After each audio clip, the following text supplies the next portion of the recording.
ocasión vamos a hablar sobre Pablo y Silas y su ministerio hasta Filipos. Sabemos que costó tiempo para que la iglesia pudiese extenderse. El crecimiento de la iglesia no se dio de la noche a la mañana y requirió de mucho sacrificio.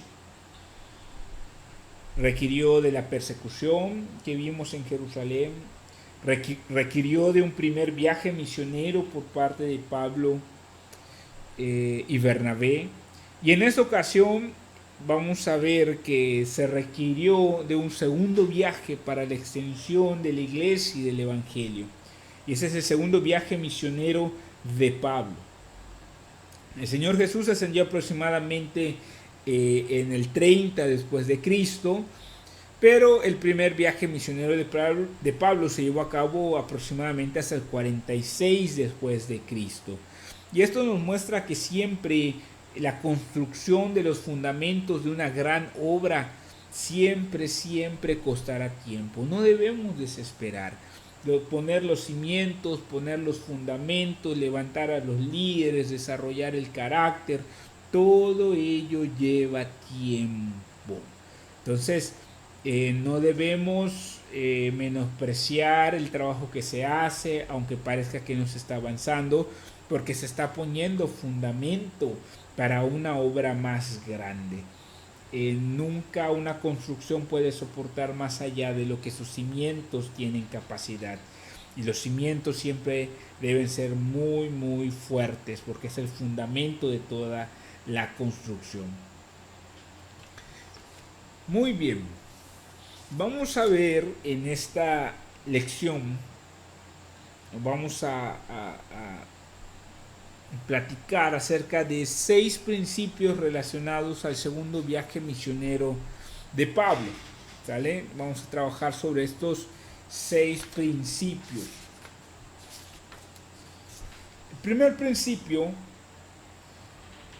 es importante para todos los que han compartido el Evangelio.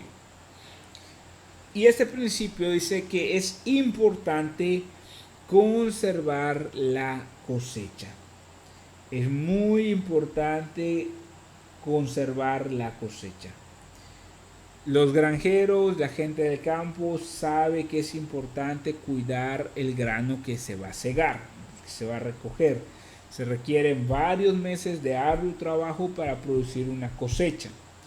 Y este trabajo incluye quitar piedras, quemar los troncos, arar, sembrar, limpiar y después cegar. Y los costos de hacer esto pues son altísimos, costo físico, de tiempo, financiero. Todo esto es lo que se lleva a cabo durante una cosecha, ¿sí? El campesino invierte su vida, el trabajo, sudor, ampollas en las manos para poder cosechar verdaderamente. Y después de todo el trabajo, el granjero tiene que cuidar lo que ya cosechó. Y esto significa que se coloca el producto en un granero, lo guarda en un lugar seguro, fuera del alcance de ladrones, de animales, etcétera.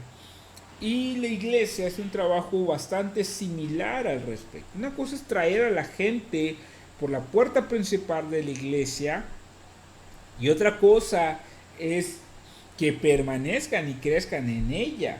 Porque muchas personas, así como entran, también salen de la iglesia. Y esto en el pasar de estos 4 años que hemos estado trabajando en la congregación, es un fenómeno que hemos visto, es algo que hemos aprendido, porque en lista tenemos a más de 100 personas a las cuales hemos alcanzado con el Evangelio, compartido, que han llegado a la congregación, que han participado, pero de alguna manera u otra no han permanecido.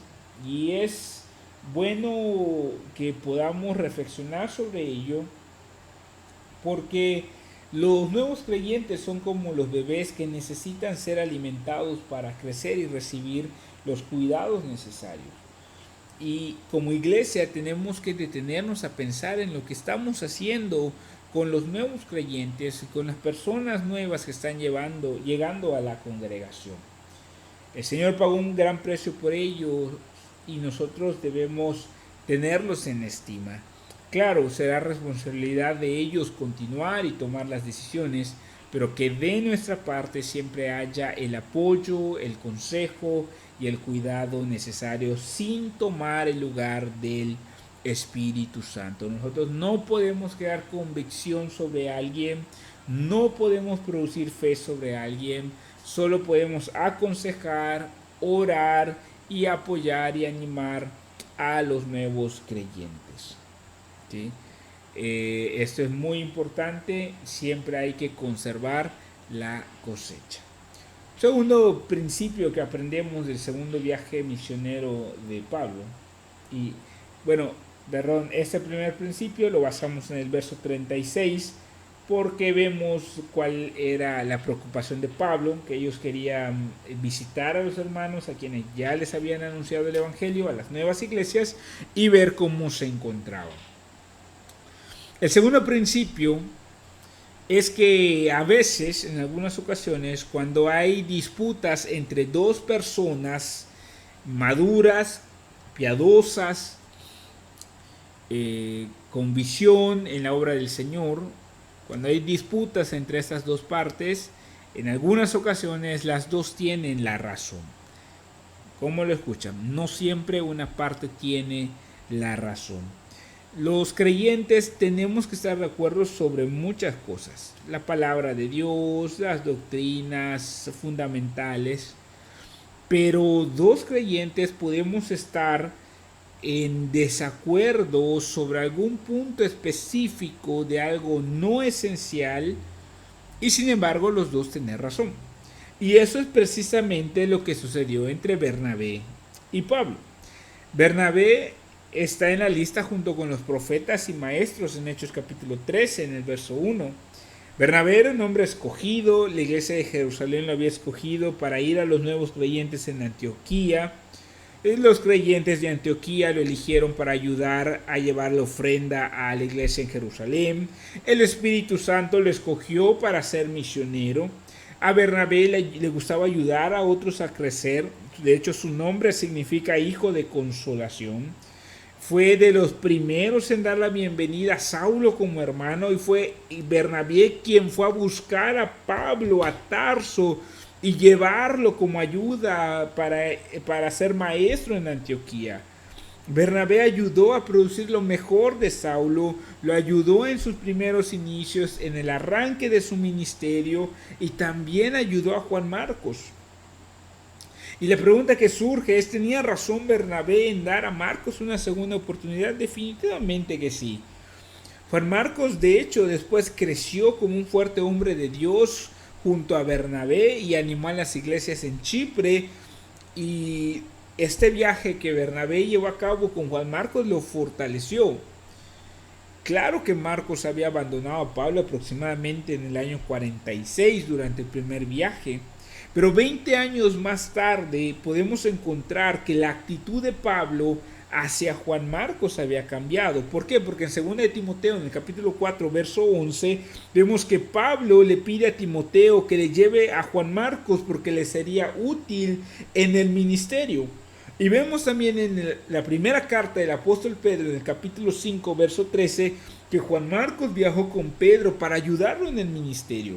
Marcos maduró y escribió el primero de los 4 evangelios que lleva de hecho su nombre. El ánimo de Bernabé definitivamente produjo en Juan Marcos, que en ese tiempo era un joven aprendiz, un carácter piadoso y maduro. Ahora, ¿eso significa que Pablo estaba equivocado? De ninguna manera. Probablemente o muy seguramente la opinión de Pablo sobre Juan Marcos era correcta, porque Pablo no era un hombre con quien se pudiera viajar fácilmente. Era un apóstol de piel de cocodrilo. No conocía ninguna otra palabra más que adelante. Nunca volvió hacia atrás. Lo apedrearon, lo encarcelaron, Fue un hombre que total y completamente se entregó al ministerio del Señor Jesús. Entonces, Pablo necesitaba a una persona que ya tuviera un carácter, una fe y una madurez suficiente para llevarle el ritmo en el viaje misionero. Pablo tenía una obra por realizar y se propuso hacerlo morir. La persecución en ningún momento hizo que Pablo desertara. Él era muy diferente a la mayoría de nosotros. Él fue elegido por el Señor para que él aprendiera cuánto había que sufrir por el Evangelio.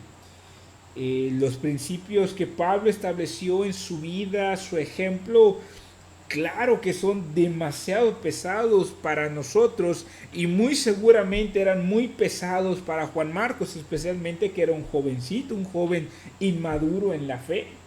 Así que Pablo tenía razón también en no querer llevar a Juan Marcos. ¿Era sabio que Juan Marcos viajara con Pablo? Muy probablemente no. Marcos hubiera sido azotado en Filipos y esto hubiera desanimado completamente su avanzar en la fe, y el Señor tenía un propósito para Juan Marcos, que era aprender de Pedro y escribir de voz de Pedro el primer evangelio. Así que podemos observar que las dos partes tenían razón en su opinión respecto a Juan Marcos. Totalmente podemos ver en retrospectiva, ya conociendo todo el ministerio de Pablo, y si nos preguntáramos quién de nosotros pudiese ser un buen candidato para viajar con Pablo, quizá pudiera decir que el 99% de nosotros no lo seríamos. Así que no hay que juzgar malamente ni a Pablo, ni a Bernabé, ni a Juan Marcos. Porque no necesariamente en una discusión sobre temas no esenciales hay alguna parte que tenga la razón. Algunos prefieren instituto bíblico presencial, otros prefieren instituto bíblico en línea. ¿Quién tiene la razón? No necesariamente hay alguien que tenga la razón. Ahorita hay un debate bastante importante que estamos enfrentando como iglesia respecto al tema de la reapertura de los templos y la injerencia del Estado en la adoración cultica del cristianismo. Y hay dos posturas fundamentales que están encontradas, como la de Pablo y Bernabé, y no necesariamente las dos partes están equivocadas o una parte de ellas tiene la razón. Será una discusión que seguirá, hay que buscar la dirección del Espíritu Santo y el tiempo dará la respuesta. Siempre, amados santos de Dios, hay que orar para pedir la dirección del Señor, para que no necesariamente tengamos que tener la razón sobre una discusión, sino obedecer lo que Dios nos ha mandado hacer, incluso si esto difiere de lo que el Señor también ha mandado hacer a otras personas piadosas. Siempre debemos aprender a valorar las opiniones de otros, porque juntos somos más sabios. ¿Vale? Entonces, no siempre ambas partes están equivocadas, o no siempre una de las partes tiene la razón. Muy bien, tercer principio: Dios nos guía por lo menos en 5 maneras distintas. Nosotros creemos y afirmamos que el Espíritu Santo dirige a sus hijos para la toma de decisiones, para el camino que debemos llevar, qué tipo de trabajo debemos tener, con quién debo casarme, qué debo estudiar. El Espíritu Santo puede darnos respuesta a todo esto. Dios nos guía paso a paso, porque Él desea que cumplamos su voluntad, desea que sigamos siempre su consejo. Entonces, el Señor nos va a guiar paso a paso. Ahora, algunos queremos que el Señor nos dé el mapa completo, y eso nunca va a suceder. El Señor no nos va a dar el mapa completo, pero sí promete guiarnos paso a paso para dar los pasos correctos y tomar las decisiones correctas sobre este mapa que él ya tiene. Entonces, lo más importante para obtener la guianza o la dirección del Señor, pues es caminar con Dios. ¿Por qué? Porque lo que somos es más importante que lo que hacemos. El problema es que muchos quieren recibir la dirección del Señor, pero no caminan con el Señor. Hacemos, pero no somos. Es decir, no hay carácter en nuestro interior, no hay fe real en nuestro interior, y entonces se nos dificulta conocer la voluntad de Dios, porque no estamos creciendo en gracia y porque ponemos demasiado énfasis en lo que hacemos y no en lo que somos. No ponemos énfasis en nuestro carácter, en nuestra fe, en nuestra vida piadosa, sino que ponemos carácter en que soy líder de alabanza, en que yo ya estudié, en que yo tengo un título, en que yo sé cómo resolver las cosas. Y entonces, cuando nos enfrascamos en lo que hacemos y no en lo que somos, totalmente dejamos de ver lo que Dios quiere hacer en nuestra vida. Y precisamente es lo que Santiago habla en sus primeros versos en el capítulo, cuando él habla de la fe para pedir sabiduría. Y cuando hablamos de fe, hablamos de confianza, y cuando hay confianza se refleja en la obediencia, y la obediencia genera piedad. Mis amados santos de Dios, si no estamos recibiendo dirección divina, no es porque Dios no contesta, es porque nosotros no estamos caminando con Él. Aquí, el segundo viaje misionero de Pablo, podemos aprender las 5 maneras por las cuales el Señor nos puede guiar para la toma de decisiones. Primero, la palabra de Dios. Ese es lo primero, la base, el fundamento y el filtro de todas las demás. La Escritura es la regla suprema de fe y conducta para el creyente. Siempre la palabra de Dios. El segundo medio es la revelación sobrenatural. Y esto se da a través de ángeles, de visiones, de sueños o de dones espirituales como la profecía, la interpretación de lenguas. Para eso el Señor nos ha dado los dones espirituales que siguen vigentes en la iglesia. Recuerdan que fue un ángel quien guió a Felipe hacia el etíope. Fue el Señor Jesús de manera sobrenatural que se le apareció a Saulo cuando iba camino a Damasco. También el Señor Jesús preparó a Saulo para su encuentro con Ananías. El Señor se le apareció a Ananías para guiar a Saulo. Dios usó una visión para guiar a Pedro hacia Cornelio y también una visión para guiar a Pablo hacia Macedonia. Vemos que la revelación sobrenatural es parte de la vida del creyente. Puede ser un ángel, podemos tener alguna visión, sueños o a través de los dones espirituales. La tercera manera en la que el Señor nos guía es lo que se conoce como la voluntad providencial de Dios, la providencia de Dios, o de otra manera le podemos llamar las circunstancias. Por ejemplo, las circunstancias guiaron a la iglesia a escoger a los 7 diáconos de Jerusalén. Nadie tuvo una visión, no fue por medio de una profecía, no fue ni siquiera a través de los apóstoles, sino que el problema detonó la necesidad de escoger 7 diáconos y el Espíritu Santo confirmó sobre ellos este llamado y el surgimiento de este ministerio. Y ahí vemos cómo las circunstancias guiaron a la iglesia para escoger a los 7 diáconos. Otro caso es la extensión del evangelio en otras partes fuera de Judea debido a la persecución en la iglesia de Jerusalén. Y allí fue igual, ¿no? Hay una base escritural a que sí hacer discípulos que ellos habían ignorado, y entonces las circunstancias empujaron a los creyentes a salir y predicar.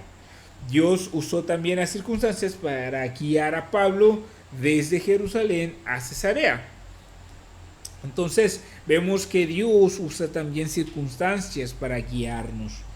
En otras ocasiones es el testimonio interior del Espíritu Santo. Y esto es cuando decimos Dios me dijo, o el Espíritu Santo me habló, o el Señor puso en mi corazón.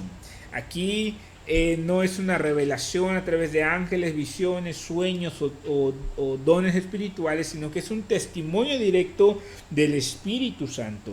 El día de Pentecostés fue el Espíritu Santo quien guió a Pedro en el mensaje que predicó. Cuando Ananías y Zafira le presentan mentirosamente ofrenda a Pedro, el Espíritu Santo guió a Pedro para tratar con ellos. De igual manera, el Espíritu Santo guió a Esteban en las palabras que habló en su defensa ante el concilio. El Espíritu Santo guió a Pablo a volver a los lugares donde él y Bernabé habían predicado, y fue el Espíritu Santo quien los eligió para el ministerio que él tenía para ellos. El Espíritu Santo da un testimonio interno. De hecho, en algunas ocasiones el Señor habla por ángeles y después habla por el Espíritu Santo y después habla por dones. Hay una combinación de todos estos medios que Dios usa para dirigirnos en la toma de decisiones de aquellas cosas específicas, particulares en la vida. Por último, tenemos el testimonio externo.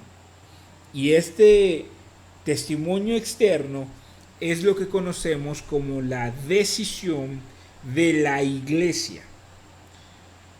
Lo que hablábamos en lección pasada acerca de la autoridad de la iglesia. El testimonio exterior fue quien guió a los 7 hombres a ser diáconos mediante la decisión de la iglesia. La iglesia los propuso, la iglesia fue quien los eligió, y entonces a través de este testimonio exterior se conoció la voluntad de Dios. Esto sucede, por ejemplo, en las elecciones de los diáconos, y también sucede en el voto de confianza para la selección de los líderes. Esto es lo que conocemos como testimonio exterior en las reuniones del cuerpo ejecutivo, en las reuniones del equipo ministerial. También se da este caso de testimonio exterior por medio de la votación. Otro ejemplo de testimonio exterior, por ejemplo, está en Hechos 13, cuando los profetas confirmaron el llamado de Pablo a ser misionero. Dice la palabra que el Espíritu Santo dijo, y luego los profetas confirmaron. Dios guió también a Timoteo mediante la decisión de Pablo en el capítulo 16 para ser llamado a la obra del ministerio. Entonces vemos que hay testimonio exterior, hay testimonio interior, están las circunstancias, la revelación sobrenatural y la palabra de Dios. El Espíritu puede usar uno o varios de estos métodos dados, comentados aquí, para guiarnos. Lo que siempre hay que tener en cuenta es que Dios siempre nos va a guiar para permanecer cerca de Él, y habla con nosotros cuando pasamos tiempo leyendo la Escritura y cuando pasamos tiempo en su presencia. Tenemos que aprender a confiar en Dios, poner nuestro corazón en Él cuando estamos en su presencia, para que entonces el Señor empiece a hablarnos.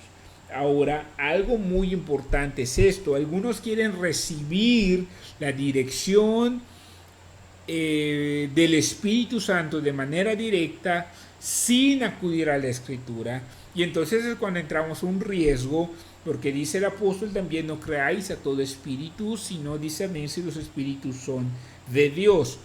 ¿Por qué hay un riesgo? Porque el Espíritu Santo siempre va a usar la palabra y la Escritura que está sembrada en nuestro corazón para darnos dirección. Si no obedecemos la palabra escrita, el Espíritu Santo no va a hablarnos, o muy difícilmente lo va a hacer, porque no hay disposición del corazón para obedecer lo que ya está escrito.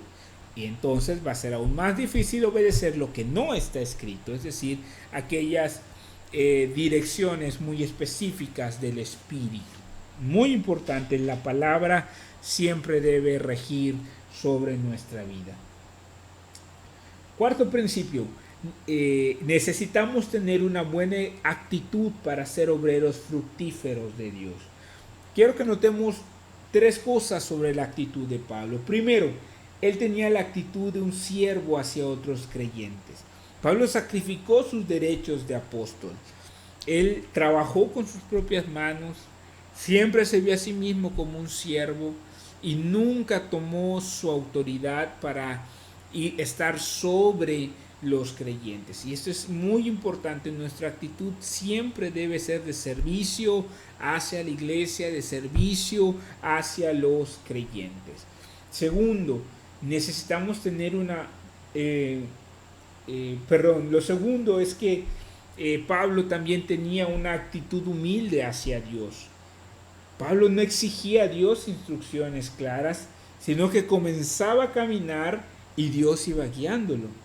Él no sabía cuál era el siguiente lugar donde Dios quería que predicara, pero sabía que el Señor quería que él viajara hacia cada vez más al occidente. Dice la palabra que el Espíritu Santo le dijo que no vaya a tal lugar, el Espíritu Santo le impidió, pero Pablo no se quejó ni se desanimó, sino que siguió caminando, siguió esperando y en ningún momento exigió al Señor. Tenía una actitud humilde, hasta que finalmente Dios le habló. Y entonces rápidamente él tomó la dirección hacia donde el Señor le había indicado.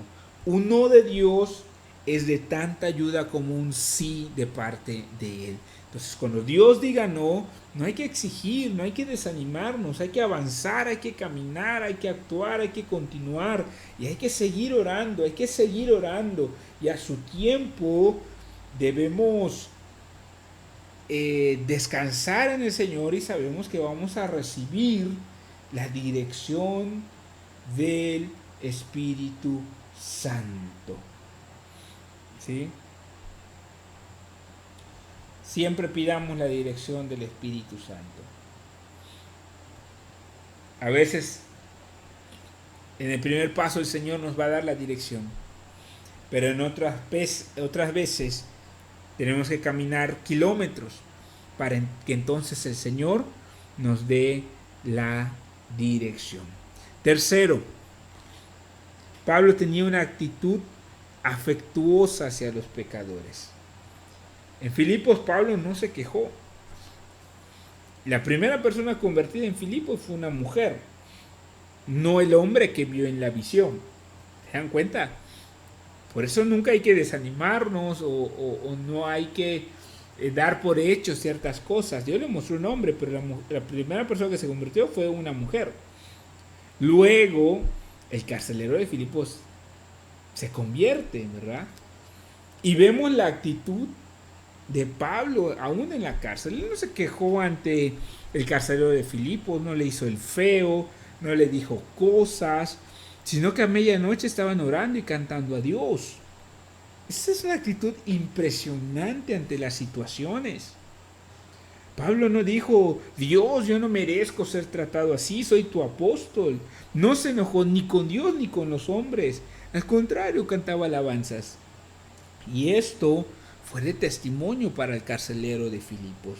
Amados santos de Dios, si queremos ser buenos obreros, necesitamos tener una actitud correcta hacia la iglesia, hacia Dios y hacia los no creyentes. Hay que ser tolerantes, hay que ser afectuosos.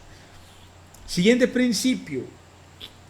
La iglesia de Jesucristo incluye a personas de todos niveles y culturas. Lucas, en el libro de los Hechos, nos muestra por lo menos tres grupos de personas que fueron alcanzadas por el Evangelio en Filipos. Primero aparece Lidia, que era una mujer gentil y que era rica, ¿sí? La tela de púrpura era muy costosa y seguramente Lidia tenía varias personas trabajando para ellos. Sabemos que ella era rica porque tenía una casa grande. Entonces aquí aparece una persona que era rica, era de alto poder económico y era gentil. La segunda persona que el Evangelio alcanza es a una niña esclava. En el griego, el texto bíblico dice que ella tenía un espíritu asociado con la serpiente Pitón.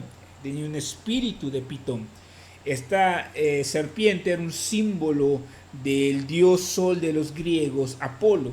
Y la gente adoraba a Apolo en varios templos que habían construido para él. Ellos creían que el espíritu de la serpiente hablaba por medio de la niña.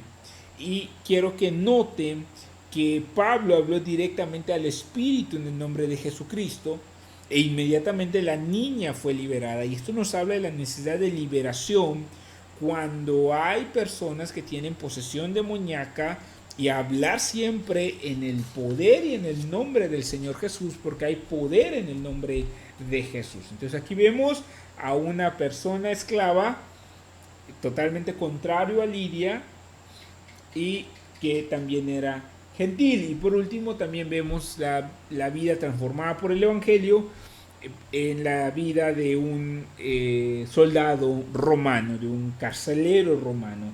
Era un ciudadano romano, muy seguramente no era tan rico como Lidia, ni tan pobre como aquella esclava que tenía espíritu de Pitón.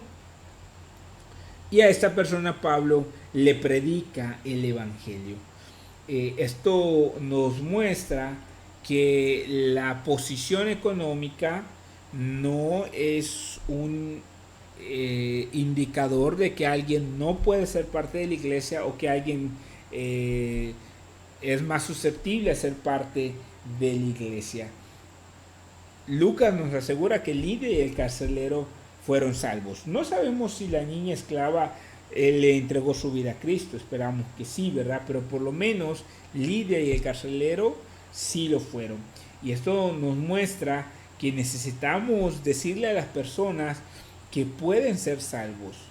El Señor Jesús no necesita que le digamos a quién puede salvar, pero sí nos ordena amar a todos los que vienen a Él.